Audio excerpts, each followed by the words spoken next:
Hello and welcome to IBTimes TV. I'm Leanna Brinder, Business Editor for the International Business Times. Joining me now is Ann Cairns. She's the President of International Markets at Mastercard. So hi, thanks for joining us today.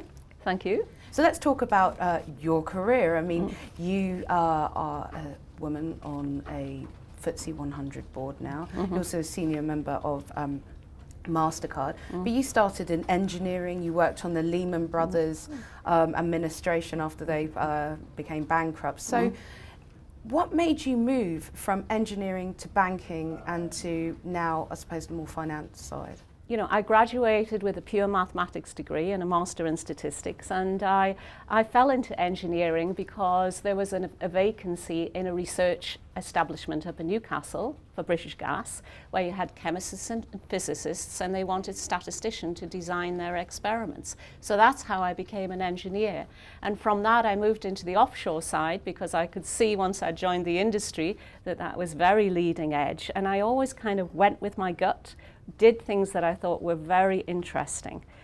British Gas privatised and I moved into banking at that time. I joined Citibank back in the 80s, and that was a very exciting career move because it was a big global bank, it still is obviously, and I was really exposed to the world of finance through that. So as things have evolved over the years, I've changed my career because I've found something that really compelled me and interested me. And here in this job in Mastercard, this is a technology company, and it's very much at the forefront of what's happening in the consumer space. And I just thought it was a fantastic opportunity to join when I was rung about this role. You're an inspiration to a lot of women trying to move through maybe predominantly male industries. What have you found have been the biggest challenges for yourself on that front? I think with women, you know, you have to really manage your career in the point of view of reaching for things. Don't think that you need to understand something 100% to go for the next thing. Women often focus on what they don't know rather than what they do know. And I think you've got to be very confident, and you've got to have a lot of faith in yourself, and you've got to go for things that enjoy and inspire you. And don't let anyone feel they can tell you that you shouldn't do things just because there has never been a woman offshore, that you shouldn't go offshore. That's a good reason to do it in my book. So do you think in the UK enough is being done to actually put more women into senior roles, not just at the top of a company, but also just at senior and middle level of a company?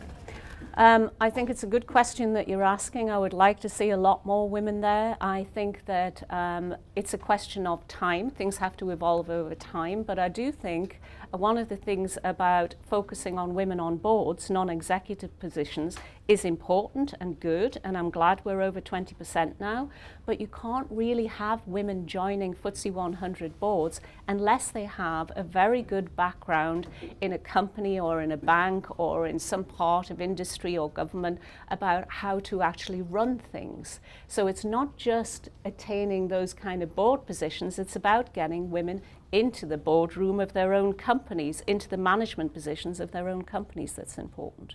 On that front, I mean, that can start all the way from education level, obviously, to being being a mathematician, to going into engineering and maybe the STEM subjects. And education is one of those key fields that, you know, maybe other countries, especially in the emerging markets, don't get the same opportunities. Are there any areas where you see that should be really targeted in terms of enhancing the education available for women? I think education for women is vitally important. I mean, we've got that situation happening in Nigeria right now with those poor kidnapped girls from that school, and at the crux of that is the idea that women shouldn't be educated, and it's not just Nigeria, it extends to other parts of the world. I'm really pleased that here at Mastercard we have a foundation that we created when we IPO'd and put 10% of our stock in there. And that is really focused on educating women, educating girls at school level, scholarships, so that we can have a much more educated group of women around the world. Let's face it, we could have that 50% of the workforce. You know, it's madness for countries to think that they shouldn't employ women and give them all of the opportunities that men have, because think of the wealth and the economic benefits of it, the productivity that it creates, and just the intellectual horsepower in the economy. So I think it's extremely important. And I suppose looking towards the future in that sense, would you say that not enough companies are doing enough on the private side, to put money into regions that don't have those resources for women? Well, I think more and more companies are becoming socially conscious and value-based driven. And so, you know, you do see other foundations and other companies out there thinking of this.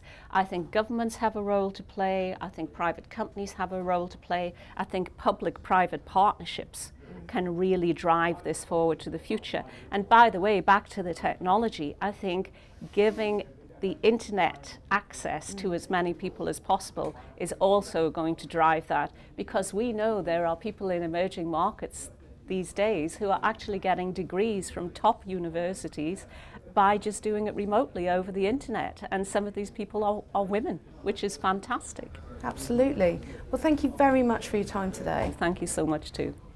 And that was Ann Cairns, President of International Markets at Mastercard.